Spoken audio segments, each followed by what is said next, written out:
বিসমিল্লাহির রহমানির রহিম। আজকে হচ্ছে 14ই September 2025। Bar council preliminary batch 2026-এর 61তম ক্লাস এবং দেওয়ানি কার্যবিধির 12তম ক্লাস। আজকে আমরা আলোচনা করব দেওয়ানি কার্যবিধির 22 আদেশ। 22 আদেশ, দেখেন 22 আদেশের টাইটেল হলো পক্ষগণের মৃত্যু, বিবাহ, অসচ্ছলতা, death, marriage and insolvency of parties. আদেশ কত? 22। তো এটা আসলে পক্ষগণের মৃত্যু, বিবাহ এবং অসচ্ছলতা, এই বিষয়টা আসলে কি, অর্থাৎ একটা মামলা যখন চলমান আছে, চলতেছে, এমন সময় আহ বাদী বিবাদী কেউ যদি মারা যায় তাহলে কি হবে? বাদী বা বিবাদীর কারো যদি বিবাহ করে তাহলে কি হবে? আবার যদি কেউ ইনসলভেন্ট মানে দেউলিয়া হয়ে যায় তাহলে কি হবে? এই বিষয়গুলো আলোচনা করা হয়েছে 22 আদেশে। আচ্ছা, অনলাইনে যারা ক্লাস করছেন আপনারা কি কথা শুনতে পাচ্ছেন কিনা, মানে কথা ক্লিয়ার শোনা যাচ্ছে কিনা একটু জানাবেন। জি স্যার। আচ্ছা, সমস্যা হইলে অবশ্যই জানাইন, ঠিক আছে, যে শুনতে না পারলে। ওকে, দেখেন। তো এখন দেখেন, কোনো মকদ্দমা বা আপিল চলমান থাকলে উক্ত সময় আদালত ঘটনাগুলো ঘটলে সেই ক্ষেত্রে মকদ্দমা বা আপিলের কি হবে বা পক্ষগণ কি করবে সেই সম্পর্কে 22 আদেশে আলোচনা করা হয়েছে। প্রথমে যদি দেখেন, কোন পক্ষের মৃত্যু, ডেথ অফ এ পার্টি, এটা এক এক বিধি থেকে 6 বিধি। দেখছেন? কোন পক্ষের বিবাহ, ম্যারিজ অফ এ পার্টি, এটা বিধি কত? 7। কোন পক্ষের দেউলিয়াত্ব, ইনসলভেন্সি অফ এ পার্টি, দেউলিয়া যদি কেউ বাদী বিবাদী হয়ে যায় তাহলে কি হবে? বিধি কত? 8। স্বার্থ হস্তান্তর, অ্যাসাইনমেন্ট অফ ইন্টারেস্ট, এটা আছে বিধি 10। অর্থাৎ কোন মামলায় একজনের স্বার্থ যদি আরেকজনের উপর হস্তান্তর করে সেই ক্ষেত্রে কি হতে পারে, এটা। তো প্রথমেই আমরা চলে আসি বিধি 1 থেকে 6। মামলার পক্ষ, বাদী বা বিবাদীরা, মৃত্যুর ফলাফল। একটা মামলায়, দেওয়ানি মামলায় দুইটা পক্ষ থাকে, বাদী অথবা বিবাদী, বাদী এবং বিবাদী। তো একটা মামলায় যদি বাদী মারা যায় তাহলে কি হবে, অথবা বিবাদী মারা গেলে কি হবে, এই সম্পর্কে আমরা দেখব। দেখেন, বলছেন কিছু ভাই? আচ্ছা, দেখেন, মকদ্দমার কোনো পক্ষ মারা গেলে নিম্নলিখিত ফলাফল হতে পারে এবং নিম্নলিখিত পদক্ষেপ নিতে পারে। দেখেন, একমাত্র বাদী বা বিবাদী মারা গেলে, একটা মামলায় অনেক ক্ষেত্রে আহ একজন বাদী থাকতে পারে, অনেক ক্ষেত্রে বহু বাদীও থাকতে পারে। আবার এক ক্ষেত্রে একজন বিবাদী থাকতে পারে, অনেক ক্ষেত্রে একাধিক বিবাদীও থাকতে পারে। এখন একটা কথা শুনেন, কোন মামলায় বাদী বা বিবাদী মারা গেলে যদি পক্ষভুক্ত হওয়ার সুযোগ থাকে তাহলে অবশ্যই পক্ষভুক্ত হওয়া যাবে। পক্ষভুক্ত হওয়ার সুযোগ মানে হলো মামলার নেচারের উপর নির্ভর করে, সব মামলায় পক্ষভুক্ত হওয়ার সুযোগ নাই। অধিকাংশ মামলায় আছে, কিন্তু কিছু কিছু মামলা আছে যে বাদী বিবাদী মারা গেলে ওই মামলাগুলো ওখানেই শেষ, ওই মামলায় ওনার জায়গায় আর কেউ পক্ষভুক্ত হওয়ার সুযোগ নাই। তো সেই মামলায় কিন্তু পক্ষভুক্ত হওয়া যাবে না। উদাহরণস্বরূপ বলি, দাম্পত্য সম্পর্ক পুনরুদ্ধারের মামলা, হাজবেন্ড করে ওয়াইফের বিরুদ্ধে বা ওয়াইফ করে হাজবেন্ডের বিরুদ্ধে। এখন ধরেন হাজবেন্ড মামলা করছে, এখন হাজবেন্ড মামলা করলে হাজবেন্ড মারা গেছে, এই জায়গায় কি হাজবেন্ডের ছোট ভাই পক্ষভুক্ত হইতে পারবে? পারবে না। বা ওয়াইফ মারা গেছে, শালী পক্ষভুক্ত হইতে পারবে?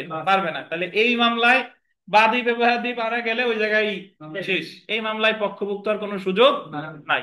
কিন্তু যদি এরকম হয় যে একজন আরেকজনের কাছে অর্থ পায়, 5 লক্ষ টাকা পাবে, এখন যে মামলা করছে সে মারা গেছে, তাহলে তার যে বৈধ প্রতিনিধি আছে তার ওই মামলায় পক্ষভুক্ত হতে পারে। বুঝতে পারছেন? তাহলে একটু পরে দেখেন, একমাত্র বাদী বা বিবাদী মারা গেলে এবং যদি মকদ্দমা করার অধিকার টিকে থাকে, এই যে রাইট টু সু সার্ভাইভস, মকদ্দমা করার অধিকার টিকে থাকে মানে হলো ওই যে একটু আগে যা বুঝাইলাম, তাহলে বাদী বা বিবাদীর উত্তরাধিকার বা আইনগত প্রতিনিধিকে পক্ষভুক্ত করার আবেদন করতে পারে। কিন্তু মকদ্দমা করার অধিকার টিকে না থাকলে মকদ্দমাটি গোল দেবেন বাতিল হতে পারে। যদি অধিকার মানে মামলা করার অধিকার টিকে না থাকে তাহলে মামলাটা ওই জায়গায় অ্যাবেইট হয়ে যাবে, বাতিল। যেখানে অনেক বাদী বিবাদীর মধ্যে একজন মারা যায় এবং জীবিত বাদী বা বিবাদীর মধ্যে মকদ্দমা করার অধিকার বিদ্যমান থাকে, সেই ক্ষেত্রে আদালত মকদ্দমায় অগ্রসর হতে পারে, কিন্তু জীবিত বাদী বা বিবাদীদের পক্ষে মকদ্দমা করার অধিকার বিদ্যমান না থাকলে সেই ক্ষেত্রে পক্ষভুক্ত করার আবেদন না করলে মকদ্দমাটি বাতিল হবে। তো এই কথাটার অর্থ কি একটু পরে আসতেছি, দেখেন যে পক্ষভুক্ত করার আবেদনের তামাদি মেয়াদ। মৃত বাদী, বিবাদী, আপিলকারী বা প্রতিবাদীর আইনগত প্রতিনিধিকে পক্ষভুক্ত করার মকদ্দমার অগ্রসর হওয়ার তামাদি মেয়াদ বলে দিবেন 90 দিন। একটা মামলায় বাদী মারা গেছে বা বিবাদী মারা গেছে বা আপিলকারী মারা গেছে বা প্রতিবাদী মারা গেছে, তাহলে তার বৈধ প্রতিনিধি ওই মামলায় পক্ষভুক্ত হবে কত দিনের মধ্যে? 90 দিন। অর্থাৎ মকদ্দমার কোনো পক্ষের মৃত্যু হলে আইন অনুযায়ী যদি পক্ষভুক্ত করার আবেদন করা প্রয়োজন হয়, তাহলে 90 দিনের মধ্যে পক্ষভুক্তির আবেদন করতে হবে। এটা তামাদি আইনের আন্ডারলাইন করবেন, 176 এবং 177 অনুচ্ছেদে এই তামাদি মেয়াদ উল্লেখ আছে। বাদী আর আপিলকারীর ক্ষেত্রে হলো 176, আর বিবাদী আর প্রতিবাদীর ক্ষেত্রে 177, উভয় ক্ষেত্রেই 90 দিন। বাদী অথবা আপিলকারী এনাদের বৈধ প্রতিনিধি পক্ষভুক্ত হবে 90 দিনের মধ্যে, এটা বলছে 176। আর বিবাদী বা প্রতিবাদীর বৈধ প্রতিনিধি পক্ষভুক্ত হবে, এটা বলছে 177। এখন জিজ্ঞেস করতে পারেন স্যার প্রতিবাদী কি? প্রতিবাদী হলো আপিল, আর নর্মালি সাধারণ মামলায় যিনি মামলা করে তার বলে বাদী, আর যার বিরুদ্ধে মামলা করে তার বলে বিবাদী। কিন্তু আপিলের ক্ষেত্রে যিনি আপিল করে তারে বলে আপিলকারী বা অ্যাপিলেন্ট, আর যার বিরুদ্ধে আপিল করে তারা বলে প্রতিবাদী বা রেসপন্ডেন্ট। প্রতিবাদী বা রেসপন্ডেন্ট। তাহলে এই যে যে 22 আদেশ, এটা মূল মামলার ক্ষেত্রেও প্রযোজ্য, এটা আপিলের ক্ষেত্রেও প্রযোজ্য। এখন আমরা চলে আসি, দেখেন পক্ষভুক্ত করার আবেদন না করার ফলাফল। মারা গেছে, পক্ষভুক্ত করার দরকার ছিল কিন্তু পক্ষভুক্তর আবেদন কেউ করে নাই, তাহলে কি হবে? নির্ধারিত সময় অর্থাৎ 90 দিনের মধ্যে পক্ষভুক্ত করার আবেদন না করলে আদালত মকদ্দমাটি বাতিল করতে পারে। বাতিল, খারিজ না, কিন্তু এ জায়গায় খারিজ শব্দটা ব্যবহার করে নাই। এটা কি? বাতিল। বাদী পক্ষ আবেদন না করলে বাদীর মামলা, এবং বিবাদী পক্ষ আবেদন না করলে বিবাদীর মামলা বাতিল হবে। তো এখানে যে প্রশ্নটা প্রায়ই আসে, অনেকে প্রশ্ন করে স্যার বাদীর মামলা বাতিল হলো, বিবাদী হাজির না হলে বিবাদীর মামলাও বাতিল হবে? জি। এই জায়গা খারিজ বা একতরফা নিষ্পত্তি শব্দগুলো ব্যবহার করে নাই, এই জায়গা কোন শব্দ ব্যবহার করছে? বাতিল। ইংলিশে বলে অ্যাবেটমেন্ট বা অ্যাবেট। একটু পরে আসতেছি, দেখেন। এখন তাহলে বাদী বা বিবাদী পক্ষভুক্ত না হলে কি হবে?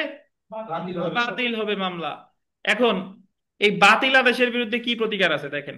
মকদ্দমা বাতিল আদেশের বিরুদ্ধে প্রতিকার: মকদ্দমার কোনো পক্ষের মৃত্যুর কারণে এবং 90 দিনের মধ্যে পক্ষভুক্ত করার আবেদন না করায় আদালত মকদ্দমাটি বাতিলের আদেশ দিলে, বাতিল করে দিছে ধরেন। মকদ্দমা বাতিলের ইংরেজি কি লেখছে? অ্যাবেটমেন্ট। ABATEMENT। আর এক অ্যাবেটমেন্ট আছে হলো প্ররোচনা, সেটা হলো ABETMENT, যেটা আমরা পড়েছি দণ্ডবিধিতে। তো মকদ্দমা বাতিলের আদেশ রদের জন্য, রদ এর ইংরেজি কি? Set aside. 22 আদেশের 9 বিধির অধীন এবং সরাসরি রদের জন্য, ডিরেক্টলি সেট অ্যাসাইডের জন্য 9 ক বিধির অধীন আবেদন করা যাবে। তাহলে যদি কারো মামলা বাতিল হয়, তার প্রতিকার কি? রদের আবেদন করা। 22 আদেশের কত বিধিতে? 9 বিধিতে। আর সরাসরি রদের আবেদন করা কততে? 9 ক। আমাদের দেওয়ানি কার্যবিধিতে যত জায়গায় সরাসরি কথাটা আছে সেই জায়গায় ক যুক্ত আছে। ওই যে সরাসরি খারিজ রদ 9 আদেশের 9 ক, একতরফা ডিক্রি সরাসরি রদ 9 আদেশের 13 ক, আর এই যে হলো সরাসরি বাতিল রদ 22 আদেশের 9 ক।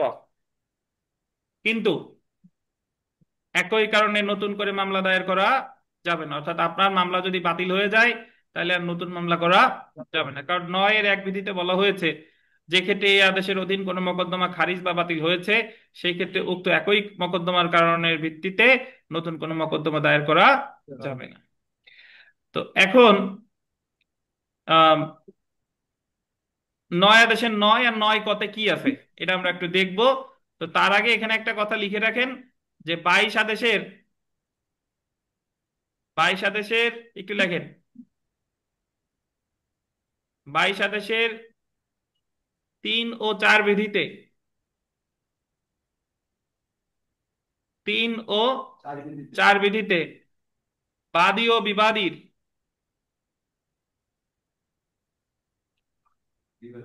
বাদী ও বিবাদীর পক্ষভুক্তির প্রক্রিয়াকে পক্ষভুক্তির প্রক্রিয়াকে কায়মোকাম বলে। কায়মোকাম, কয়েকার অন্তস্থ কয়, ময়কার কয়েকের কার ম কায়মোকাম। পরীক্ষায় আসতে পারে যে কায়মোকাম কাকে বলে। এই যে যে মারা যাওয়ার পরে বাদী বা বিবাদী যে পক্ষভুক্ত হচ্ছে, এই প্রক্রিয়াটাকে কি বলে? কায়মোকাম। বাদী বা আপিলকারী পক্ষভুক্ত হয় 22 আদেশের 3-এ, আর বিবাদী বা প্রতিবাদী পক্ষভুক্ত হয় 22 আদেশের 4-এ।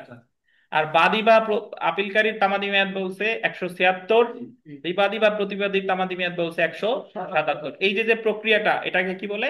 কায়মোকাম। তো এখন ধরেন 90 দিনের মধ্যে তো পক্ষভুক্ত হলো না, মামলা তো বাতিল হলো। প্রতিকার হলো বাতিল রদ বা সরাসরি রদ। তো প্রথমে আমরা চলে আসি যে যদি রদের আবেদন করে, নয় আবেদন করে, তাহলে কি হবে? মকদ্দমা বাতিলের আদেশ হতে গোল দিবেন 60 দিনের মধ্যে আদেশটি রদের জন্য বা সরাসরি রদের জন্য আবেদন করা যাবে। তামাদি আইন কত অনুচ্ছেদ? 171। তাহলে রদের আবেদন করা যাবে বা সরাসরি রদের আবেদন করা যাবে। এখন নয়ের কথা বলছে 171-এ, আর সরাসরি রদের কথা ওই 9 কতে আছে।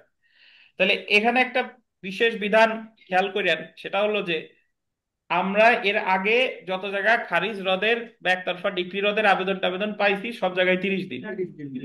ওই যে 9 আদেশের 4-এ খারিজ রদের আবেদন 30, 9 আদেশের 9 30, 9 আদেশের 9 ক 30, 9 আদেশের 13 30, 9 আদেশের 13 ক 30।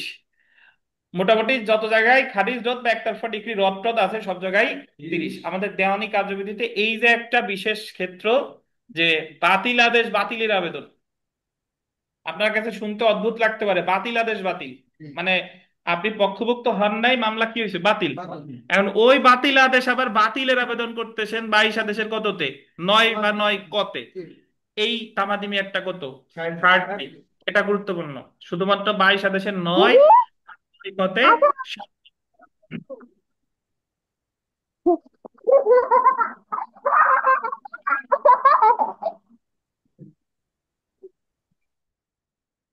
খরচ দেখেন, তো স্বভাবতই 9তে কোনো খরচের বিধান নাই, কিন্তু যদি আপনি সরাসরি রদের আবেদন করেন তাহলে খরচ আছে। 9 ক বিধির অধীন সরাসরি বাতিল ডিরেক্টলি সেট অ্যাসাইডের আবেদনের ক্ষেত্রে আদালত আবেদনকারীকে অনধিক গোল দিবেন 3000 টাকা খরচ প্রদানের আদেশ দিতে পারে। 22 আদেশের কত? 9 ক। আর এখানে আর একটা কথা বলা হয় নাই, 22 আদেশের 9-এর আবেদন, 9-এর যে আবেদন, 9-এর আবেদন না মঞ্জুর হইলে আপিল, মঞ্জুর হইলে রিভিশন। আর 9 ক মঞ্জুর হোক বা না মঞ্জুর হোক, রিভিশন আগের মতো। 9-এর আবেদন না মঞ্জুর হইলে কি? আপিল। আর মঞ্জুর হলে রিভিশন। কারণ 22 আদেশের 9 যদি নামঞ্জুর হয়, এটা একটা আপিলযোগ্য আদেশ। ওই যে 9 আদেশের মতো, 9 আদেশের 9ও নামঞ্জুর হইলে আপিল, মঞ্জুর হইলে রিভিশন। এই জায়গাও তাই, 22 আদেশের 9 নামঞ্জুর হলে আপিল, আর মঞ্জুর হলে রিভিশন। আর 9 ক মঞ্জুর হোক বা নামঞ্জুর হোক, কি বলেন? রিভিশন।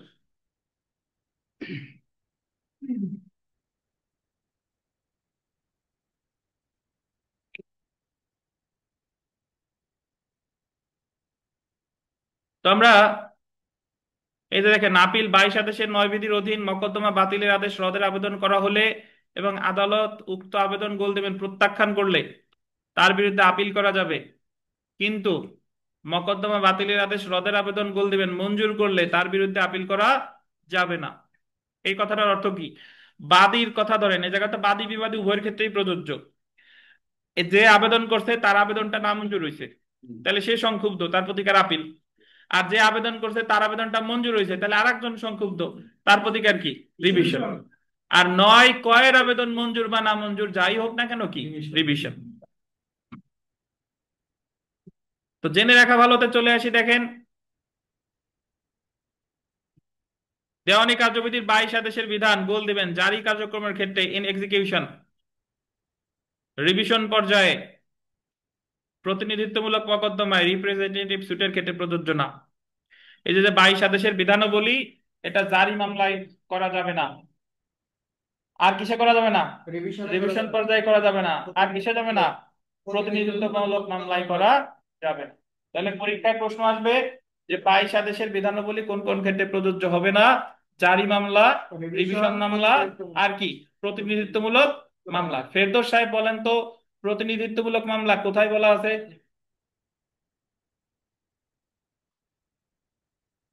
ফেরদৌস সাহেব, প্রতিনিধিত্বমূলক মামলা কোন আদেশের কোন বিধিতে আছে?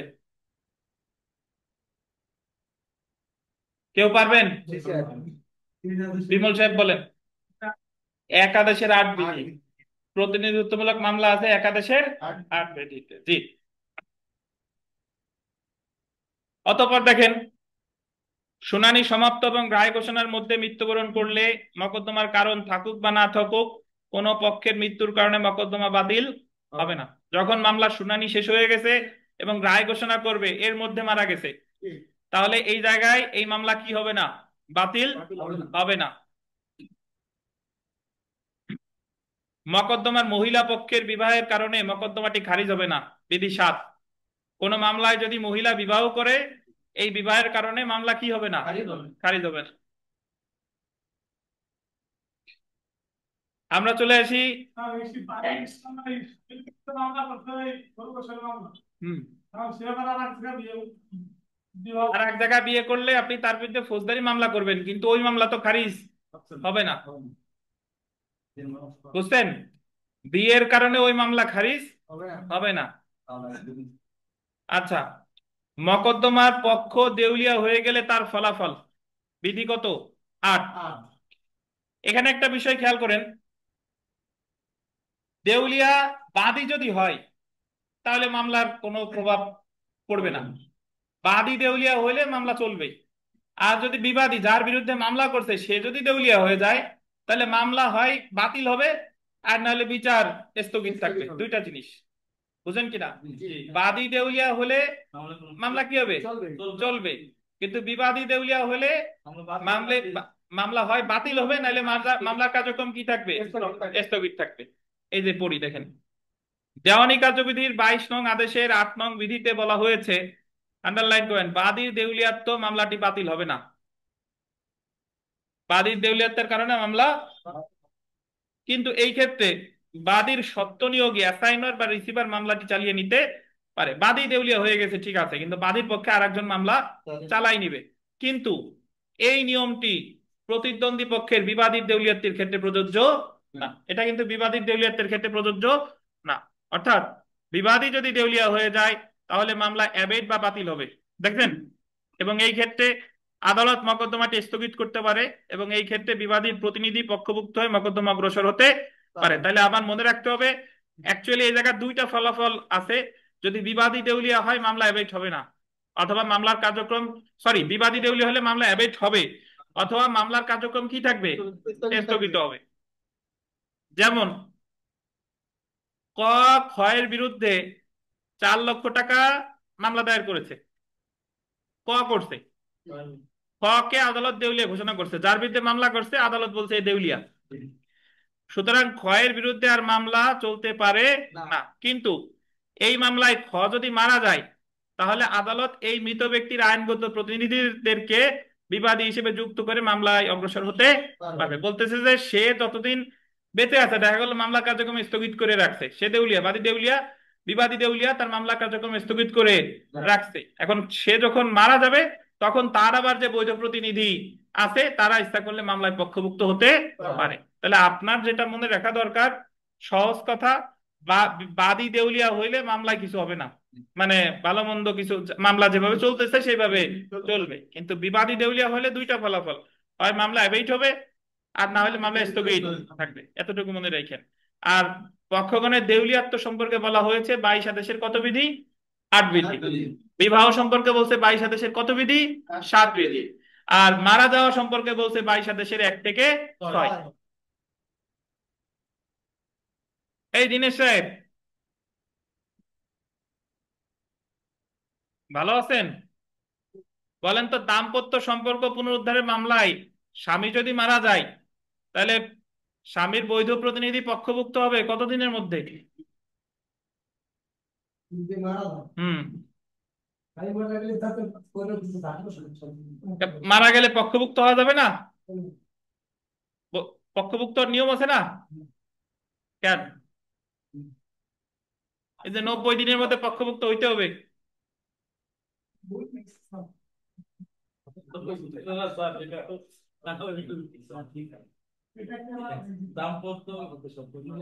এই দাম্পত্য সম্পর্কে পুনরুদ্ধারের মামলায় পক্ষভুক্ত হওয়া যাবে না। জি।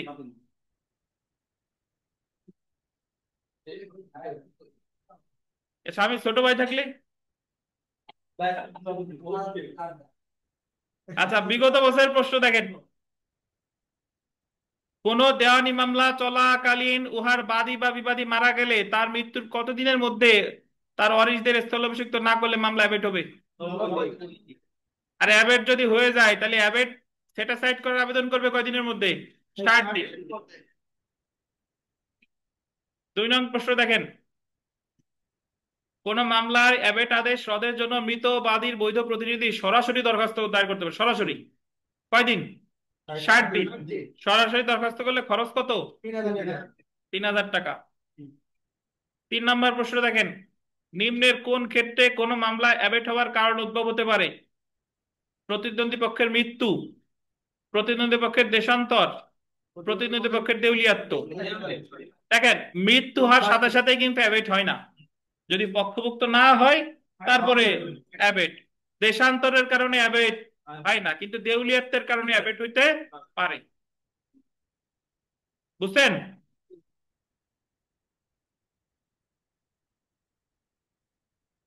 1, 3, 4, 6 নম্বরটা পড়ি দেখেন। মৃত বাদী অথবা আপিলকারীর আইনগত প্রতিনিধিকে পক্ষভুক্ত করার তামাদি বিধান। বাদী আর আপিলকারী বলছে কত? 176। 8 নম্বর দেখেন। মৃত বিবাদী বা প্রতিবাদীর আইনগত প্রতিনিধিকে পক্ষভুক্ত করার বিধান কত? 177।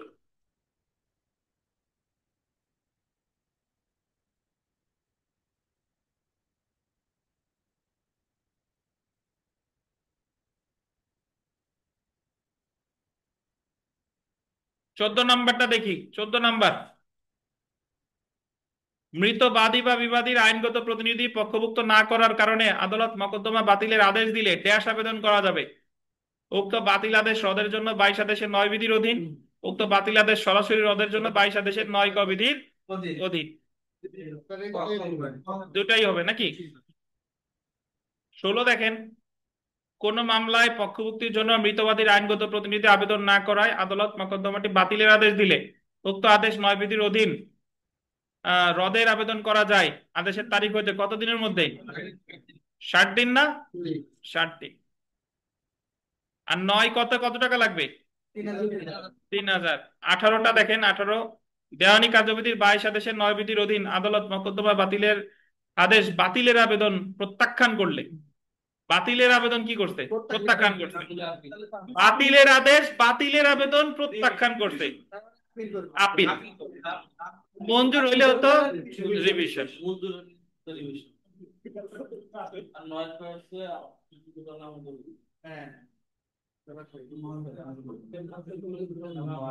আচ্ছা, আমরা 23 আদেশে চলে আসি।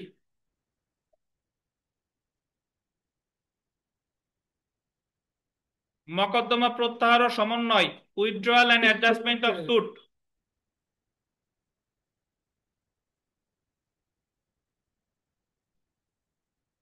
23 আদেশের 1 বিধি দেখেন। মকদ্দমা প্রত্যাহার বা দাবির কোন অংশ প্রত্যাহার।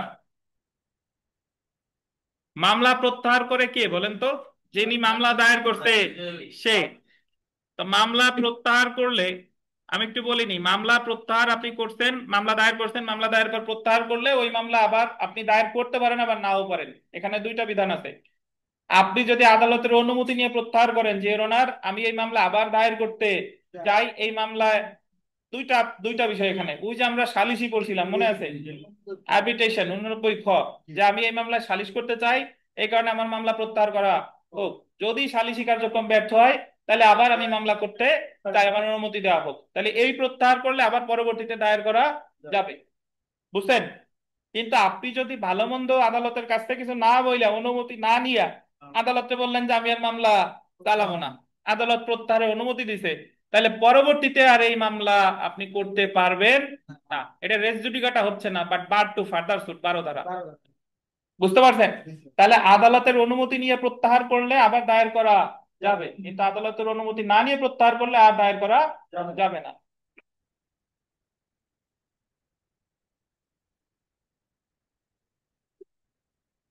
তো দেখেন, মামলা দায়ের হওয়ার পর যে কোনো সময় বাদী মামলা প্রত্যাহার করতে পারে, যে কোনো সময় বলতেন মামলা দায়ের হওয়ার পর কখন, যে কোনো সময়, বা মকদ্দমার দাবির কোনো অংশ পরিত্যাগ করতে পারে, অথবা গোল দিবেন রীতি শুদ্ধ কোনো ত্রুটি, ফর্মাল ডিফেক্টস এর কারণে মামলাটি ব্যর্থ হওয়ার কারণ আছে, বা মামলার বিষয়বস্তুর জন্য বাদীকে নতুন করে মামলা করার অনুমতি প্রদানের যথেষ্ট অজুহাত আছে বলে আদালতের নিকট প্রতীয়মান হলে আদালত উক্ত মামলার বিষয়বস্তু সম্পর্কে নতুন করে মামলা অনুমতি সহ মামলা প্রত্যাহারের আবেদন মঞ্জুর করতে পারে। ফর্মাল ডিফেক্টস বল দিছেন। ফর্মাল ডিফেক্টস আসলে কাকে বলে একটু বোঝার প্রয়োজন আছে। ফর্মাল ডিফেক্টস হলো, শুনেন, বাদীতে বাদ একটা আর্জিতে যদি ত্রুটি থাকে, আম, আর্জিতে আপনি মামলার কারণ লেখেন নাই, কোর্ট ফি দেন নাই, বা মকদ্দমার মূল্যমান কম লেখছেন, বা আইন দ্বারা বাড়িত, তাহলে ত্রুটিটা ছিল আর্জিতে। আর্জিতে ত্রুটি থাকলে আর্জি খারিজ হয় 2711 বিধিতে। বুঝছেন? মামলা দায়ের হয়েছে, সব ঠিকঠাক আছে, বাদীর যদি ত্রুটি থাকে, বাদী ওই যে বাদী হাজির হয় নাই, প্রশ্নমালার উত্তর দেয় নাই, তাহলে মামলা হয় খারিজ, মামলা হয় খারিজ।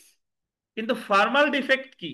ফর্মাল ডিফেক্ট হলো আরজি খারিজও না, মামলা খারিজও না, কিন্তু আপনার মামলায় এমন একটা ত্রুটি আছে যে মামলা যদি শেষ পর্যন্ত চলে তাহলে আপনার প্রতিকার পাওয়ার কোনো সম্ভাবনা নাই। কিভাবে? আমি একটা উদাহরণ দিই, এইভাবে চিন্তা করেন যে আপনি একটা জায়গার মালিক, এখন আপনার একজন বেদখল করছে, এখন আপনারা যদি জায়গার মালিক হিসেবে বেদখল হন, তাহলে আপনি মামলা করলে আপনাকে সত্ত্ব এবং দখল দুইটাই চাইতে হবে। সত্ত্বও চাইতে হবে, দখলও চাইতে হবে, যে আমি এই জায়গার মালিক, আমার অমুক তারিখে বেদখল করছে, এখন আমি সত্ত্বও চাই, মালিকানাও মানে দখলও চাই। বুঝতে পারছেন? কিন্তু আপনি শুধু সত্ত্ব চাইছেন, দখল চান নাই। তো চাওয়া উচিত ছিল কি? দুইটাই, দুইটাই, সত্ত্ব দখল দুইটাই। কিন্তু আপনি শুধু সত্য চাইছেন, দখল চান না। এখন এই মামলাটা চলছে, এই মামলায় ফর্মাল ডিফেক্ট আছে। ফর্মাল ডিফেক্ট মানে হলো এই মামলা যদি শেষ পর্যন্ত চলে তাহলে আদালত আপনার কোনো প্রতিকার দিবে না, কারণ আমরা যখন সুনির্দিষ্ট প্রতিকার আইন পড়ব, সুনির্দিষ্ট প্রতিকার আইনের 42 ধারায় বলা আছে যে সত্যের মামলায় যদি আরো প্রতিকার চাওয়ার সুযোগ থেকে চাইতে হবে, যদি আপনি না চান তাহলে আপনার কোনো প্রতিকার দিবে না। তাহলে ফর্মাল ডিফেক্ট হলো এমন ডিফেক্ট যে কারণে আপনার মামলা খারিজ হচ্ছে না, মানে তাৎক্ষণিকভাবে খারিজ হচ্ছে না, আর্জি খারিজও হচ্ছে না, বাট শেষ পর্যন্ত যদি চলে তাহলে কিন্তু আপনি কোনো প্রতিকার পাবেন না। আপনাদের উদাহরণ দেই, এখন আপনাদের জায়গায় আসি। ফর্মাল ডিফেক্ট হলো এরকম, ধরেন আরজি খারিজ হতো, আরজি খারিজ হলো এই যে বর্তমানে যারা এলএলবি পাস করছেন, আপনাদের এখন আপনাদের ইন্টিমেশনই হয় নাই, রেজিস্ট্রেশন কার্ডই হয় নাই, এটা ধরেন আরজি খারিজ, আপনার আরজিতে ত্রুটি আছে, পরীক্ষা দিতে পারতেছেন না। আচ্ছা, মামলা খারিজ, মামলা ওই একই টাইপের, যে একটা যে কোনো একটা ত্রুটি আছে, আমার ডিগ্রির ইন্টিমেশন বার কাউন্সিল পরীক্ষা দিতে যা দেওয়া লাগে তা আমার হয় নাই। আর ফর্মাল ডিফেক্ট কোনটা? আপনার সব যোগ্যতা আছে, আপনি সব ফর্ম পূরণ টরণ করছেন, কিন্তু আপনার পড়াশোনার জোর নাই, আপনি জানেন যে এই পরীক্ষা দিলে আমি পাস করবো না, আমি তো ঠিকঠাক ভাবে পড়াশোনা করি নাই, এটা হলো কি? Formal defect. মানে যে ক্ষেত্রে আপনার মামলা চলতে কোনো বাধা নাই, মামলা চলতেছে, সব কিছু আছে, কিন্তু আপনি মনে মনে জানেন যে এই মামলা এটা যদি চলে তাহলে আমি আলটিমেটলি কোনো প্রতিকার পাবো না, সেটারই কি বলে? Formal defect. বুঝছেন? তাহলে ফর্মাল ডিফেক্ট যদি কোনো মামলায় থাকে এবং বাদী যদি জানে যে আমার মামলায় ফর্মাল ডিফেক্ট আছে, তাহলে এই ক্ষেত্রে বাদীর প্রতিকার হলো দুইটা। একটা হলো এই যে পড়তেছি, সে প্রত্যাহারের আবেদন করবে যে না, আমার সত্ত্ব দখল দুইটাই চাওয়া উচিত ছিল, আমি শুধু সত্ত্ব চাইছি, আমার মামলা প্রত্যাহার করা হোক, আমি সত্ত্ব দখলে একসাথে চাই মামলা করতে চাই। বুঝছেন? কিন্তু আপনি যদি আদালতের অনুমতি না নিয়ে প্রত্যাহার করেন তাহলে আর পরে আর দায়ের করতে পারবেন না। এ হলো একটা। আর আরেকটা প্রতিকার হলো লিখিত। এটা আপনি জানতেছেন মানে হলো লিখিত পরীক্ষার পড়া জানতেছেন। আমার দিনের ধ্যান পেজ উল্টোচ্ছে, যে কথা বলতেছি তা শুনতেছে না। আচ্ছা, তো আরেকটা হলো যে আপনি সত্যের মামলা করে ফেলাইছেন, উকিল সাহেব করে ফেলাইছে আপনার, আপনি তো বাদী বুঝেন না, এখন করে গেছেন, এখন আপনি মামলা প্রত্যাহার করতে চান না, আর কোনো প্রতিকার আছে কিনা? এখন আপনার আরো প্রতিকার আছে, সেটা হলো আর্জি সংশোধনের আবেদন করতে হবে। ওই যে 6/17 যে ওনার, আমি এই জায়গায় আমার সত্য দখল দুইটাই চাওয়া উচিত ছিল, আমি শুধু সত্য চাইছি। এখন আর্জি সংশোধনের অনুমতি দেওয়া হোক। আমি এই জায়গায় কি চাই? দখলও চাই। বুঝতে পারছেন? তাহলে লিখিত পরীক্ষা এরকম প্রশ্ন আসে যে অমুক অমুক এই সম্পত্তির মালিক, তার বেদখল করছে, সে যায় শুধু সত্যের মামলা করছে, এই মুহূর্তে তার কি প্রতিকার আছে আলোচনা করুন। তাহলে এক্ষেত্রে আপনার প্রতিকার অ্যাকচুয়ালি দুইটা। এক হচ্ছে যদি আপনি মামলা প্রত্যাহার করতে চান তাহলে অনুমতি নিয়ে প্রত্যাহার করবেন, আর যদি ওই মামলাই কাজ করতে চান তাহলে কি আর্জি সংশোধনের আবেদন। বুঝছেন? তাহলে আবার এই লাইনটা পড়ি, আবার বুঝবেন। আপনার দেওয়া লাগবে না, অন্য সবার দেওয়া লাগবে। দেখেন, রীতি শুদ্ধ কোর্ট ফি তো ডেফিনেটলি দেওয়া লাগবে, শুধু সত্যের মামলায় কোর্ট ফি হলো ফিক্সড কোর্ট ফি। আর দখল যখন চাইবেন তখন লাগবে কি অ্যাড ভ্যালোরাম কোর্ট ফি।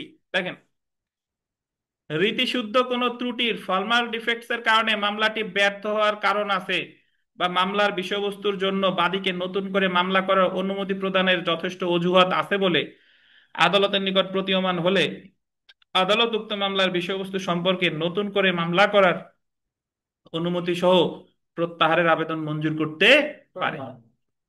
নতুন মামলা করতে পারে, প্রত্যাহার করতে পারে। প্রত্যাহার করবেন তাহলে নতুন মামলা করতে মানে বলবে যে আমি আপনি প্রত্যাহারটা কিসের জন্য? বর্তমান তো আমরা সমস্যা করতেছি প্রত্যাহার নিয়ে। প্রত্যাহার করতেছেন কিসের জন্য? যে আমি নতুন মামলা করতে চাই। আর আপনি যদি প্রত্যাহার না করে নতুন মামলা করেন তাহলে তো আবার সাবজুডিস দ্বারা পারিত হবে। দেখেন, উপবিধি 1 এবং উপবিধি 2 এর মধ্যে পার্থক্য হলো এই যে উপবিধি 1 অনুযায়ী বাদী যে কোনো সময় আদালতের অনুমতি ছাড়া এবং কোনো কারণ ছাড়া তার মকদ্দমা প্রত্যাহার করতে পারে এবং মকদ্দমার দাবির কোনো অংশ পরিত্যাগ করতে পারে। আপনি যখন আদালতের অনুমতি না নিয়ে, মানে আদালতই প্রত্যাহারের অনুমতি দিছে বাট পুনরায় দায়েরের অনুমতি না নিয়ে প্রত্যাহার করবেন, তাহলে ওই মামলা আর পরে দায়ের করতে পারবেন না। অপরদিকে উপবিধি 2 এর অধীন বাদী আদালতের অনুমতি নিয়ে মকদ্দমা প্রত্যাহার করা প্রয়োজন যদি বাদী উক্ত একই কারণে সেম কজ অফ অ্যাকশন নতুন করে মকদ্দমা দায়ের করতে চায়। যদি বাদী নতুন করে মকদ্দমা দায়ের করার অনুমতি না নিয়ে, এই যে দেখেন গোল দিবেন, অনুমতি না নিয়ে উপবিধি 2 এর অধীন মকদ্দমা প্রত্যাহার করে, তাহলে সে একই কারণে নতুন করে মকদ্দমা দায়ের করতে পারবে না এবং খরচ প্রদানের জন্য কি হবে? দায়ী হবে। তাহলে যে এখানে একটা, যদি পরীক্ষায় প্রশ্ন আসে যে মামলা প্রত্যাহার করে কত আদেশে? 23 আদেশের এক বিধিতে। মামলা প্রত্যাহার করলে ওই মামলা আবার দায়ের করা যাবে? যাবে, আবার যাবে না। যদি আপনি পুনরায় দায়েরের সত্ত্বে প্রত্যাহার করেন তাহলে যাবে, আর পুনরায় দায়েরের সত্ত্ব না নিয়ে প্রত্যাহার করেন তাহলে আর যাবে না। বুঝছেন? আর পুনরায় দায়েরের শর্ত দুইটা ক্ষেত্রে দিতে পারে, ফর্মাল ডিফেক্ট থাকলে, আর একটা হলো আপনি সালিসি করতে চান। মনে আছে 89 খ? আচ্ছা, তো জেনে রাখা ভালো। দেখেন, কোন মামলায় একাধিক বাদী থাকলে আদালত অন্যান্য বাদীদের অনুমতি ছাড়া কোনো একজন বাদীকে মকদ্দমা প্রত্যাহার করার অনুমতি দিবে না। বাদী হলো 3 জন, এখন একজন এসে বলে আমি মামলা প্রত্যাহার করব, তাহলে অবশ্যই বাকি 2 জনেরও কি নিবে? সম্মতি নেবে যে তোমরা কি প্রত্যাহার করতে চাও কিনা। এখন আমরা চলে আসি, দেখেন। আচ্ছা, আমাদের নামাজের বিরতি, 43 বেজে গেছে। সোলে বা মকদ্দমা আপোষ, কম্প্রোমাইজ অফ সুট। 23 আদেশের 3 বিধি: সোলে বা মকদ্দমা আপোষ, compromise of suit. Sholay decree মানে হলো, এর আগে আমরা মধ্যস্থতা যখন পড়েছিলাম তখন বলেছিলাম মধ্যস্থতা একটা নির্দিষ্ট পর্যায়ে আদালত পাঠায়, আর সোলে ডিক্রি হলো আদালত পাঠায় নাই, উভয় পক্ষের মধ্যে মিলমিশ হয়ে গেছে, আপোষ মীমাংসা হয়ে গেছে, আদালতে জানাইছে, আদালত ডিক্রি দিয়ে দিছে। এটা হলো সোলে ডিক্রি, 23 আদেশের 3 বিধি। দেওয়ানি কার্যবিধি 23 আদেশের 3 বিধিতে সোলে বা মকদ্দমা আপোষ বা আপোষ ডিক্রি এর বিধান রয়েছে। এই বিধির অধীন আদালতকে পক্ষগণের মধ্যকার কোনো আইনসম্মত চুক্তি বা আপোষ মীমাংসার মাধ্যমে কোনো মকদ্দমা গোল দিবেন, সম্পূর্ণ বা আংশিক সমন্বয় করার ক্ষমতা দেওয়া হয়েছে। সম্পূর্ণ বা আংশিক বুঝেন, মানে পুরোটাও আপোষ করতে পারে অথবা আংশিকও করতে পারে। আদালত উক্ত চুক্তি বা আপোষ অনুযায়ী ডিক্রি প্রদান করতে পারে, অতঃপর আদালত ওই চুক্তি বা অনুসারে কি করবে, ডিক্রি প্রদান করবে। তো সোলে ডিক্রি বা আপোষ ডিক্রি এর শর্ত সমূহ একটা বিষয় মনে রাখেন, যে সোলে ডিক্রির অনেকগুলা নাম। ইংরেজিতে কম্প্রোমাইজ ডিক্রি বলে, ইংরেজিতে কনসেন্ট ডিক্রি বলে, বাংলায় সোলে ডিক্রি বলে, বাংলায় আপোষ সূচক ডিক্রি বলে, বাংলায় সম্মতি সূচক ডিক্রি বলে, অনেকগুলা নাম আছে। কিন্তু বিধান আছে 23 আদেশের কত বিধি, 3 বিধি। পক্ষগণের মধ্যে আইনসম্মত চুক্তি বা আপোষ বা সন্তোষ সাধন থাকতে হবে, মানে উভয় পক্ষের মধ্যে একটা সন্তোষ সাধন থাকতে হবে যে তারা একত্রে এই বিষয়টা একমত পোষণ করেছে নাকি। তারপরে দেখেন, উক্ত চুক্তি বা আপোষ বা সন্তোষ সাধন দ্বারা মকদ্দমা যুক্তিসঙ্গতভাবে সামগ্রিক বা আংশিকভাবে মিটমাট হয়েছে। দেখেছেন, সামগ্রিক বা আংশিকভাবে কি হয়েছে, মিটমাট হয়েছে। এমন চুক্তি আপোষ বা সন্তোষী সাধন লিপিবদ্ধ করবে এবং তদানুসারে একটি ডিক্রি দান করবে, যা সোলে বা আপোষ ডিক্রি নামে পরিচিত। তো এখন সোলে ডিক্রির বিরুদ্ধে প্রতিকারে আসি আমরা। প্রতিকার অলরেডি আমরা জানি, যখন আমরা মধ্যস্থতার ডিগ্রি পড়েছিলাম মনে আছে আপনাদের, যে মধ্যস্থতার ডিগ্রির বিরুদ্ধে আপিল করা যায় না, রিভিশন করা যায় না, রিভিউ করা যায়। সোলে ডিগ্রির বিরুদ্ধে আপিল করা যায় না, রিভিউ করা যায় না, কি করা যায়, রিভিশন করা যায়। এই যে দেখেন, যে দেওয়ানি কার্যবিধির 96(3) ধারা অনুযায়ী সোলে বা আপোষ ডিক্রি বা সম্মতি সূচক ডিক্রির বিরুদ্ধে আপিল করা যায় না, সুতরাং এই ডিক্রির বিরুদ্ধে রিভিশন করা যাবে। তো 96(3)-এ সুস্পষ্টভাবে বলাই আছে যে সোলে ডিক্রির বিরুদ্ধে আপিল করা যাবে না। তো যদি পরীক্ষায় প্রশ্ন আসে যে সোলে ডিক্রির বিরুদ্ধে আপিল করা যাবে না, এই কথাটা কোথায় আছে, 96 সাবসেকশন 3।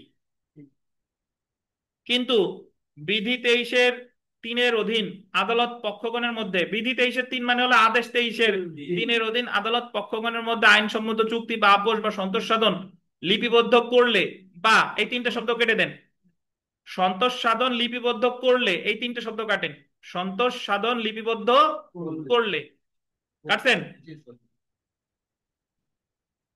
আচ্ছা, সন্তোষ সাধনটা কাটবেন না, সরি, শুধু লিপিবদ্ধ করলে এইটুক কাটবেন, সন্তোষ সাধনটা থাকবে।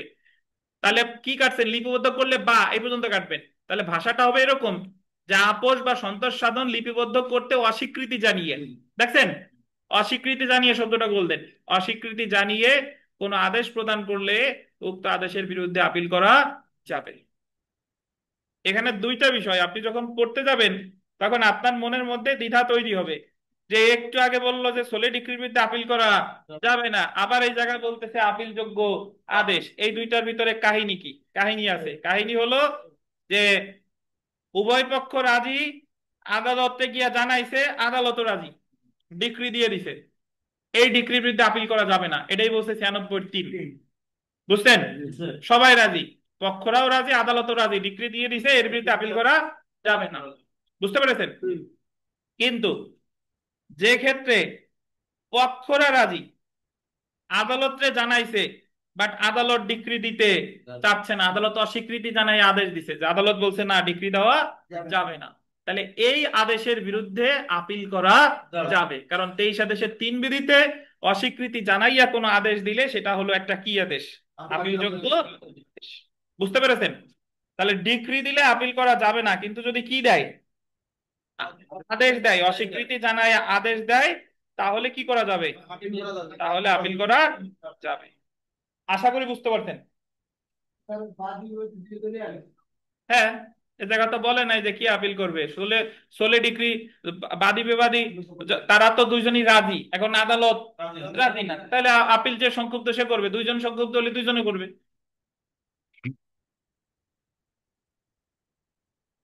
তারপরে দেখেন, আদেশ 23-3 বিধির অধীন সোলে বা আপোষ ডিক্রি বা সম্মত সূচক ডিক্রির বিরুদ্ধে আপিল করা যায় না, কিন্তু রিভিশন করা যায়। আমি আপনাদের একটা কথা বলি, ধরেন যারা এই যে সামনে পরীক্ষা পাচ্ছেন বা পাচ্ছেন না, আপনারা ধরে নেবেন সবাই অমুক তারিখেই পরীক্ষা এক, আর এই জায়গার পরীক্ষা আপনি যা পারেন না না পারেন, আপনি অনেক ব্যস্ত, ক্লাস ঠিকঠাক ভাবে করতে পারতেছেন না, বাট আপনার আসার ইচ্ছা আছে, শেষ পর্যন্ত পরীক্ষার আগ পর্যন্ত যদি লেগে থাকেন, মানে আপনার তরফ থেকে সর্বোচ্চ চেষ্টাটা থাকতে হবে, পরীক্ষায় 10 পান, মাইনাস পান, 0 0 পান, ডাজেন্ট ম্যাটার, শেষ পর্যন্ত লেগে থাকবেন, দেখবেন ইনশাল্লাহ আল্লাহ আপনার পাস করাই নিছে। কিন্তু এই জায়গায় আপনার ওই প্রচেষ্টাটুকু থাকা জরুরি। এই হলো মূল কথা। দেখেন, আদেশ 23-3 বিধির অধীন সোলে বা আপোস ডিগ্রি বা সম্মতিসূচক ডিগ্রির বিরুদ্ধে আপিল করা যাবে না, গোল দিবেন, কিন্তু রিভিশন করা যায়। এটা আমরা আগেই জানি। কিন্তু 89 অধীন মধ্যস্থতার মাধ্যমে পক্ষগণের মধ্যে মীমাংসা অনুযায়ী আদালত যে ডিগ্রি বা আদেশ প্রদান করে, উক্ত ডিগ্রি বা আদেশের বিরুদ্ধে আপিল বা রিভিশন কোনোটাই করা যায়। লিখে দিছিলাম না, মনে আছে? জি। তো আমরা বিগত বছরের প্রশ্নে চলে আসি। দেখেন যে আপোস সূচক ডিগ্রির বিরুদ্ধে প্রতিকার পাওয়া যায় আপিলে, রিভিউয়ে, রিভিশনে, রেফারেন্সে, কিসে বলেন? তারপরে 2 নং প্রশ্নটা দেখেন, দেওয়ানি আদালত কর্তৃক প্রদত্ত নিম্নের কোন সিদ্ধান্তের বিরুদ্ধে আপিল করা যাবে না? পক্ষদের সম্মতিমূলক ডিগ্রি বা কম্প্রোমাইজ ডিগ্রি। তো সেলফ প্র্যাকটিসের 2 নং প্রশ্নটা দেখেন, বাদী মামলা প্রত্যাহার করতে পারে কখন? মকদ্দমা দায়েরের পর যে কোনো সময়।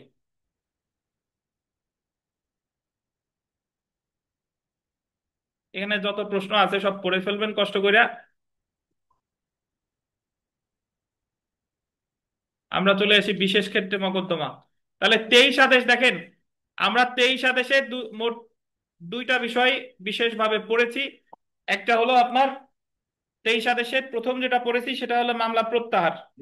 মামলা প্রত্যাহার, প্রত্যাহার করলে ওই মামলা আবার কখনো কখনো করা যাবে, আবার কখনো কখনো করা যাবে না। বুঝেন তো? যদি আদালতের অনুমতি নিয়ে প্রত্যাহার করেন পুনরায় দায়েরের শর্তে, তাহলে তাহলে দায়ের করা যাবে পুনরায়। আর যদি অনুমতি ছাড়া প্রত্যাহার করেন তাহলে দায়ের করা যাবে না। বুঝতে পারছেন? তো এই আর কি। তো আমরা চলে আসি বিশেষ ক্ষেত্রে মকদ্দমা, স্পেশাল সুট। সরকার বা সরকারি কর্মচারী কর্তৃক মকদ্দমা বা তাদের বিরুদ্ধে মকদ্দমা। ওয়াও।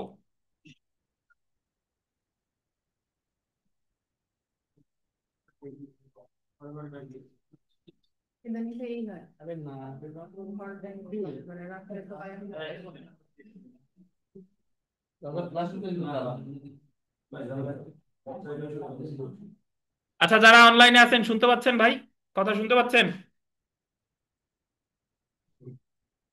হ্যালো?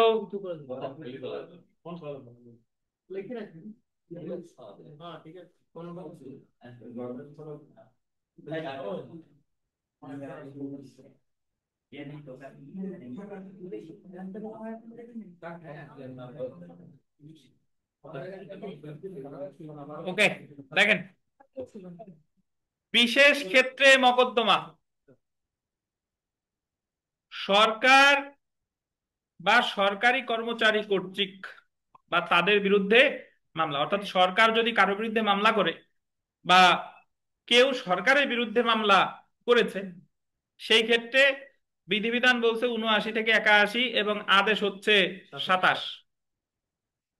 তারপরে দেখেন, সংস্থা কর্তৃক বা সংস্থার বিরুদ্ধে মকদ্দমা। সংস্থা হলো বাংলাদেশ বার কাউন্সিল একটা সংস্থা, জীবন বীমা কর্পোরেশন, ঢাকা ইউনিভার্সিটি, পৌরসভা, এগুলো এক একটা কি সংস্থা। তো এরা যদি মামলা করে বা এদের বিরুদ্ধে যদি কোনো মামলা করে, দেওয়ানি মামলা, তাহলে অনুসরণ করা হবে কত আদেশ? 29 আদেশ। বিদেশি রাষ্ট্র বা বিদেশি নাগরিক কর্তৃক মকদ্দমা।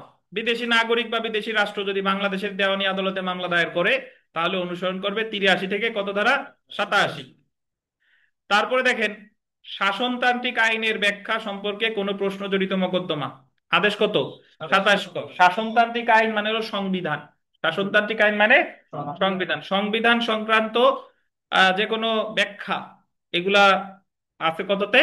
আদেশ 27 ক। তারপরে দেখেন, নাবালক বা বিকৃত মস্তিষ্ক লেখা আছে, অ্যাকচুয়ালি হবে কি মস্তিষ্ক। নাবালক বা বিকৃত মস্তিষ্ক ব্যক্তি কর্তৃক বা বিরুদ্ধে মকদ্দমা। আদেশ কত? 32। নিঃস্ব ব্যক্তি কর্তৃক মকদ্দমা আদেশ 33। স্বার্থহীন মামলা আদেশ 35। তো এগুলার কোনোটাই আপনার এই মুহূর্তে মুখস্থ করার প্রয়োজন নাই, আমরা সবগুলাই এখানে পড়বো। তো প্রথমেই আমরা চলে আসি সরকার বা সরকারি কর্মচারী কর্তৃক মকদ্দমা বা তাদের বিরুদ্ধে মকদ্দমা। তো দেওয়ানি কার্যবিধির আন্ডারলাইন করবেন 79 থেকে 81 ধারায় এবং 27 আদেশে সরকার বা সরকারি কর্মচারী কর্তৃক মকদ্দমা বা তাদের বিরুদ্ধে মকদ্দমা সংক্রান্ত বিধান আলোচনা করা হয়েছে। কত ধারা থেকে কত ধারা? 79 থেকে 81। আর আদেশ কত? 27। শুধু এইভাবে প্রশ্ন আসতে পারে যে সরকারি কর্মকর্তা কর্তৃক মামলা বা সরকারের বিরুদ্ধে মামলা কত ধারায় কত আদেশে বলা হয়েছে? 27 আদেশে। তো প্রথমে আমরা চলে আসি, দেখেন সরকার কর্তৃক বা বিরুদ্ধে মামলা ধারা 79।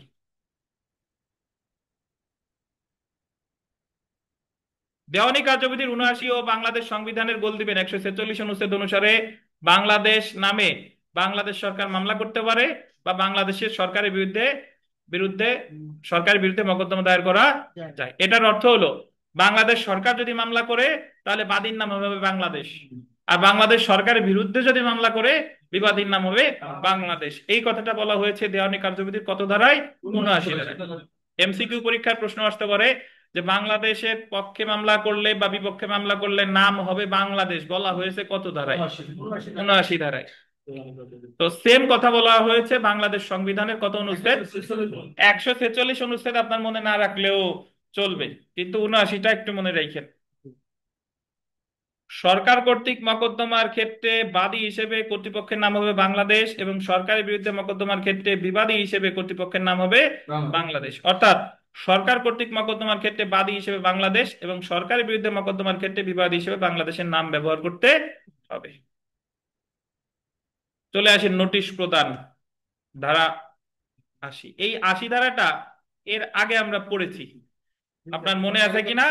যে ওই যে লিখিত জবাবের সময় যে সরকারের বিরুদ্ধে যদি মামলা করেন তাহলে সরকারের নোটিশ দিতে হবে 2 মাস পূর্বে। 2 মাস পূর্বে যদি নোটিশ দেন তাহলে সরকার সময় পাবে, সাধারণ জনগণ যে সময় পায় সেটা পাবে 60 কার্যদিবস।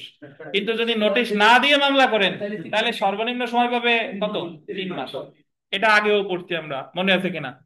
তাহলে এই যে দেখেন, সরকারের বিরুদ্ধে মকদ্দমা দায়ের করতে হলে রেলওয়ে বিষয় সংক্রান্ত মামলা ছাড়া অন্যান্য মামলার ক্ষেত্রে আন্ডারলাইন করবেন সরকারের সচিব বা জেলা কালেক্টর বরাবর এবং রেলওয়ে বিষয় সংক্রান্ত মামলায় রেলওয়ের জেনারেল ম্যানেজার বরাবর মকদ্দমা দায়েরের গোল দিবেন 2 মাস পূর্বে নোটিশ দিতে হবে। তাহলে পরীক্ষা যদি আসে যে নোটিশ তো দিবেন, সরকারের প্রতিনিধি কারা? সংশ্লিষ্ট যে মন্ত্রণালয় সেই মন্ত্রণালয়ের সচিব আর না হলে জেলা কালেক্টর ডিসি। বুঝতে পারছেন? কিন্তু রেলওয়ে সংক্রান্ত মামলার ক্ষেত্রে কারে দিতে হবে? General manager. কত মাস পূর্বে? 2 মাস পূর্বে। নোটিশ প্রদানের 2 মাস পর সরকারের বিরুদ্ধে মামলা দায়ের করতে হবে।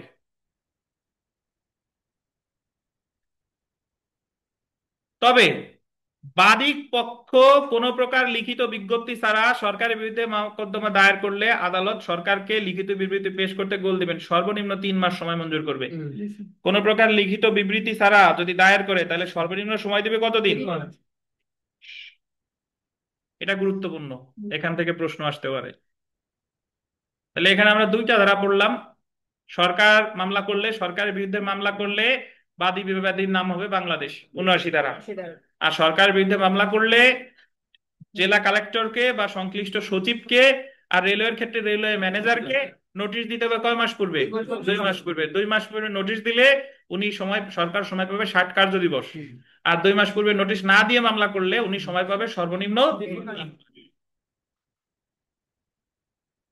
তারপরে দেখেন, সরকারের বিরুদ্ধে কোনো মকদ্দমায় প্রদত্ত ডিক্রি সরকার কতদিনের মধ্যে মিটাবে তা আদালত নির্দিষ্ট করে দিবে। আন্ডারলাইন করেন। যদি উক্ত সময় ডিক্রিটি মেটানো না হয় তাহলে আদালত সরকার বরাবর রিপোর্ট করবে। একটু কাহিনী বুঝেন। আমরা জানি যে কোন মামলায়, দেওয়ানি মামলা জয়লাভ করলে ফল ভোগ করার জন্য কি করা লাগে? জারি মামলা করা লাগে। বাট এই জায়গায় বলতেছে যে আপনার প্রথমে জারি মামলা না কইরা আদালত সরকারে বলে দিবে যে আপনার বিরুদ্ধে তো ইনি বাদী হয়ে জয়লাভ করছে, এখন আপনি ডিক্রিটা কতদিনের মধ্যে ডিক্রিদারকে বুঝাই দিবেন ডিক্রির ফলাফল।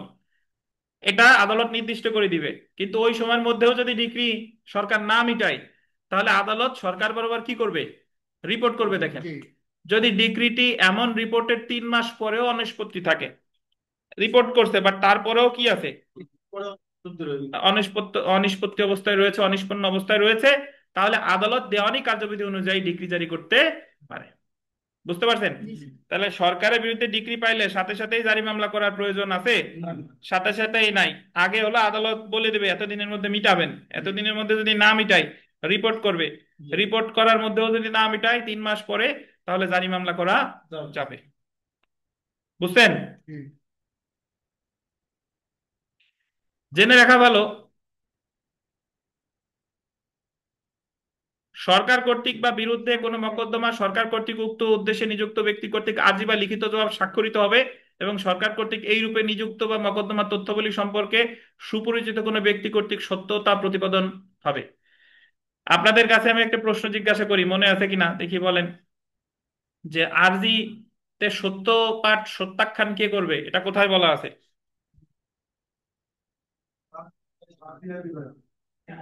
বলা আছে কোথায় ভাই?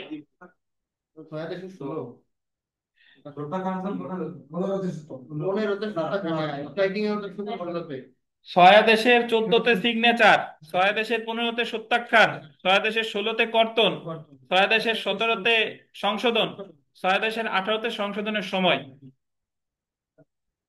19 আছে? 19 তো নাই।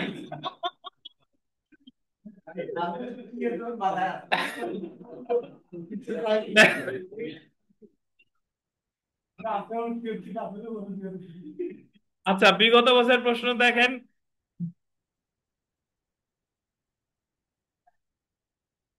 লিখিত নোটিশ ছাড়া সরকারের বিরুদ্ধে কোনো মামলা দায়ের করা হলে লিখিত জবাব দাখিলের জন্য আদালত সরকারকে কমপক্ষে 1.5 সময় দিবেন। 3 মাস। আমরা চলে এসি ধারা 91, গণ উপদ্রব, পাবলিক নুইসেন্স। পাইছেন? গণ উপদ্রব বা পাবলিক নুইসেন্স বিষয়ে মামলা। পাবলিক নুইসেন্স একটু লিখে রাখেন, দণ্ডবিধির আছে 268 ধারায়, দণ্ডবিধির 268-তে সংজ্ঞা, 290-তে শাস্তি, একটু লিখে রাখেন। দণ্ডবিধির 268-তে সংজ্ঞা, 290-তে শাস্তি।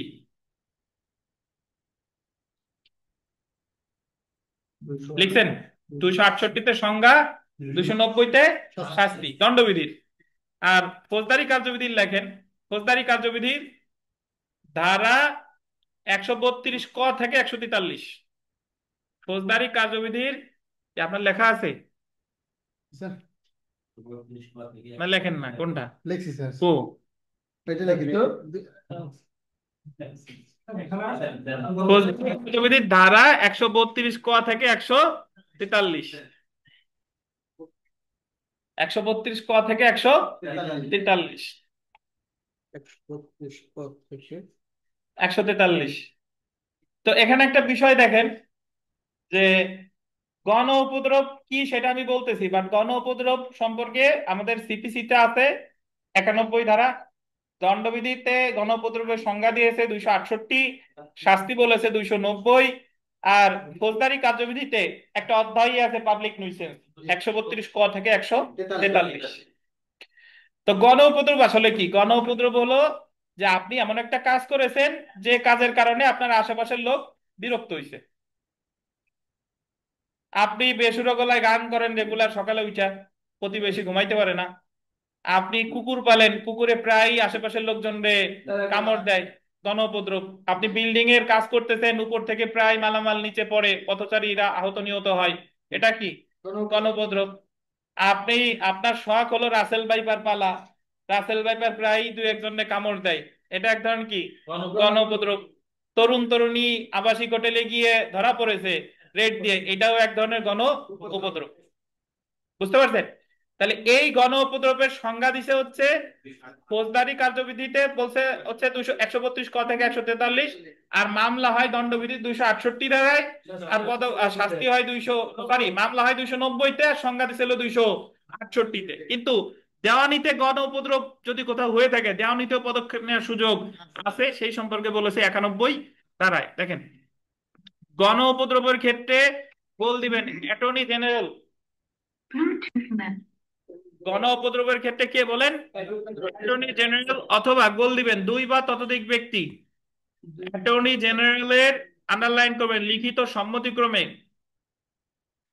কোনো বিশেষ ধরনের ক্ষতি না হয়ে থাকলেও কোনো ঘোষণা এবং নিষেধাজ্ঞা অথবা মকদ্দমার পরিস্থিতির আলোকে অন্য কোনো যথাযথ প্রতিকারের দাবিতে একটি মকদ্দমা দায়ের করতে পারে। এখানে একটু কথা শুনেন, পরীক্ষায় প্রশ্ন আসবে গণ উপদ্রব দেওয়ানি কার্যবিধির কত ধারায় আছে? 91। কত? 91। গণ উপদ্রব সম্পর্কে মামলা কে করতে পারে? অ্যাটর্নি জেনারেল অথবা অ্যাটর্নি জেনারেলের অনুমতি ক্রমে দুই বা ততোধিক ব্যক্তি। কিভাবে সম্মতি নিছে? লিখিত ভাবে। এতটুকু মনে রাখলেই হবে। বিগত বছরের প্রশ্নে আসি, দেখেন গণ উৎপাত সংগঠনের ক্ষেত্রে মামলা করতে পারে কে? আর অ্যাটর্নি জেনারেল যদি না থাকে, মানে ওনার অনুমতি নিয়ে কয়জন? মৌখিক অনুমতি, লিখিত অনুমতি। তারপরে পরের প্রশ্নটা দেখেন, the code of civil procedure 1908 অনুযায়ী পাবলিক নিউসেন্স প্রতিরোধে নিষেধাজ্ঞার জন্য কে মামলা করতে পারে? Attorney general. বুঝছেন? আমরা চলেছি 92 ধারা, জনদাতব্য পাবলিক চ্যারিটিস প্রতিষ্ঠান বিষয়ে মকদ্দমা। জনদাতব্য কাকে বলে? এই ফেরদৌস সাহেব, দাতব্য কাকে বলে বলেন তো? দাতব্য শব্দটা দ্বারা কি বোঝায় বলেন? দাঁতের চিকিৎসা, তাই? দাঁতের চিকিৎসালয় দাতব্য।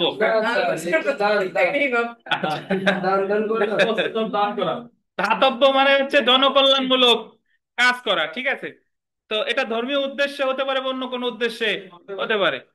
তো দেখেন, আঞ্জুমান মফিদুল ইসলাম নাম শুনছেন? তারা ওই বেওয়ারিশ লাশ দাফন কাফন করে থাকে, তাহলে এটা একটা জনদাতব্য প্রতিষ্ঠান। বুঝতে পারছেন? তো দেখেন, কোন ধর্মীয় ও দাতব্য উদ্দেশ্যে সৃষ্ট প্রত্যক্ষ বা পরোক্ষ জিম্মার লঙ্ঘনের ক্ষেত্রে অথবা অনুরূপ জিম্মার পরিচালনার ব্যাপারে, জিম্মা মানে জায়গা মানে ট্রাস্ট, ট্রাস্ট ব্যাপারে আদালতের নির্দেশ গ্রহণের প্রয়োজনীয়তা দেখা দিলে অ্যাটর্নি জেনারেল, বল দিবেন অ্যাটর্নি জেনারেল বা অ্যাটর্নি জেনারেল লিখিত সম্মতিক্রমে উক্ত জিম্মায়, এটা বল দিবেন উক্ত জিম্মায় স্বার্থ সংশ্লিষ্ট দুই বা ততোধিক ব্যক্তি বিবাদে জড়িত হোক বা না হোক জনদাতব্য বিষয়ে, যেমন কোন ওসিকে, আন্ডারলাইন করেন, ওসিকে অপসারণ করতে। ওসি, ওসি ট্রাস্টিরে বলে ওসি, ট্রাস্টিরে বলে থানার ওসি না, এই ট্রাস্টি যে তার বাংলা হচ্ছে ওসি। ওসি কে অপসারণ করতে বা নতুন ওসি নিয়োগ বা ওসির উপর কোনো সম্পত্তি ন্যস্তকরণ ইত্যাদি বিষয়ে ডিক্রি দেওয়ার জন্য মকদ্দমা দায়ের করতে পারে। আমি একটু ব্যাখ্যা দিই, শুনেন।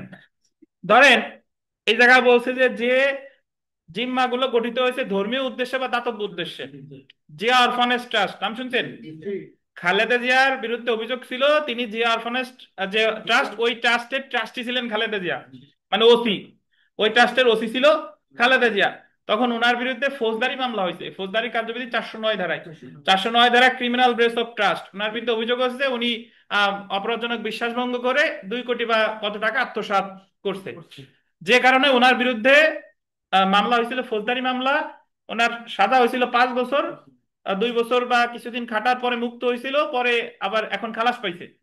আচ্ছা, এখন খালেদা জিয়ার বিরুদ্ধে ওই একই বিষয় নিয়ে দেওয়ানি মামলা যদি করতে হয়, কারণ জিয়া অরফানেজ ট্রাস্ট একটা দাতব্য সংস্থা, তাহলে ওনার বিরুদ্ধে তো হয়েছিল ফৌজদারি মামলা, ওনার বিরুদ্ধে দেওয়ানি মামলাও হতে পারে। দেওয়ানি মামলাটা কে করবে?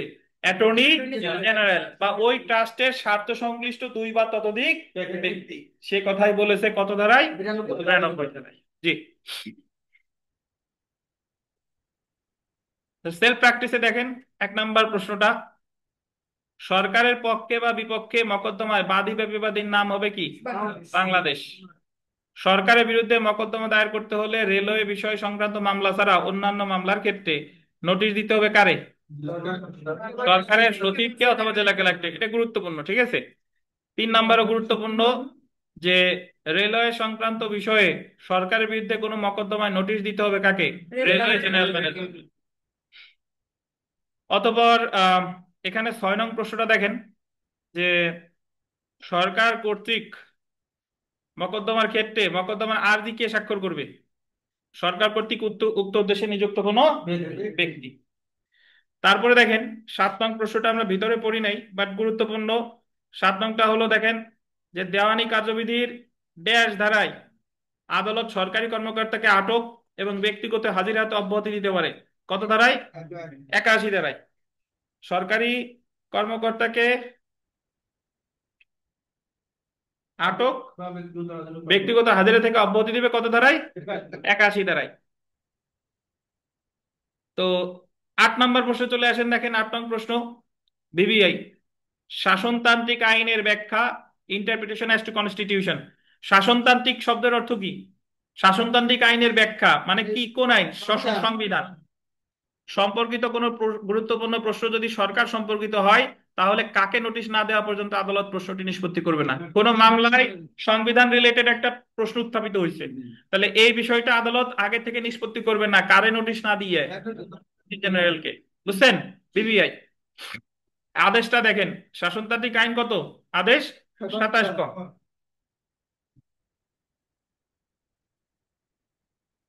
তারপরে 10 নম্বর প্রশ্নটা ভিভিআই, কোন বিদেশি রাষ্ট্রের শাসনকর্তার বিরুদ্ধে মকদ্দমা দায়ের করা যেতে পারে সরকারের সচিবের স্বাক্ষরযুক্ত সত্যায়িত সম্মতিক্রমে। ভিভিআই। বুঝছেন? জি। তারপরে দেখেন 11 নং প্রশ্নটা,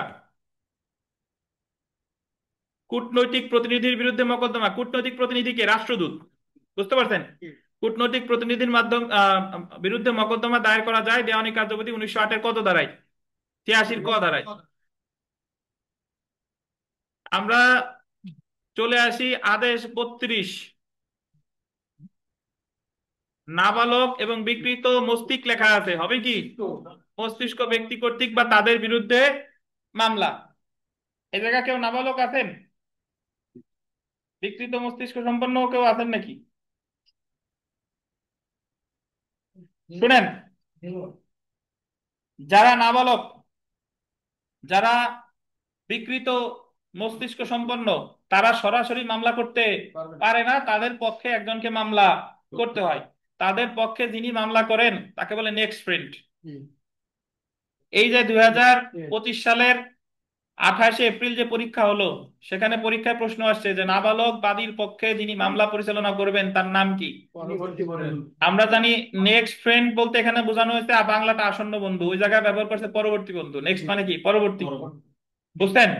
তাহলে নাবালক বাদীর পক্ষে হলো নেক্সট ফ্রেন্ড, আর নাবালক যদি বিবাদী হয় তাহলে হলো অভিভাবক। কি বলেন?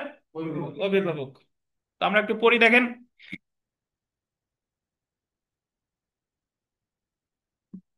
দেওয়ানি কার্যবিধির 32 আদেশে নাবালক এবং বিকৃত মস্তিষ্ক সম্পন্ন ব্যক্তি কিভাবে মামলা করবে, তার পক্ষে কিভাবে মামলা দায়ের করা হবে তা আলোচনা করা হয়েছে। নাবালক কর্তৃক প্রত্যেক মামলা তার নামে আসন্ন বন্ধু কর্তৃক দায়ের করতে হবে। কে দায়ের করবে? আসন্ন বন্ধুর নিচে লেখেন পরবর্তী বন্ধু, একটু লিখে রাখেন।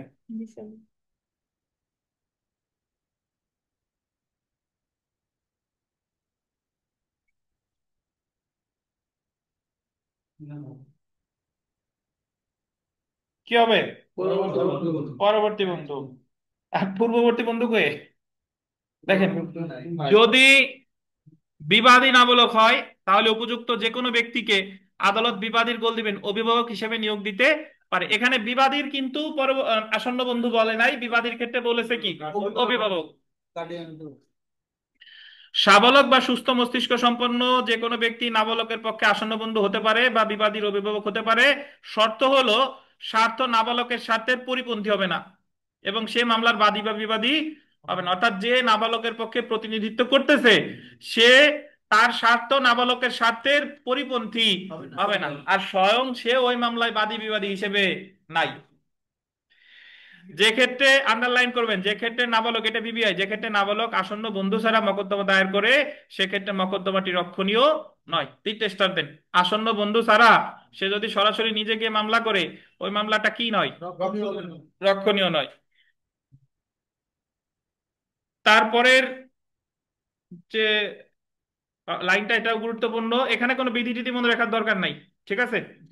দেখেন, নাবালকের পক্ষে কোনো মামলা আসন্ন বন্ধু ছাড়া দায়ের করা হলে গোল দিবেন বিবাদী দরখাস্ত করতে পারে আর যেটি খরচা সহ নথি থেকে অপসারণের জন্য।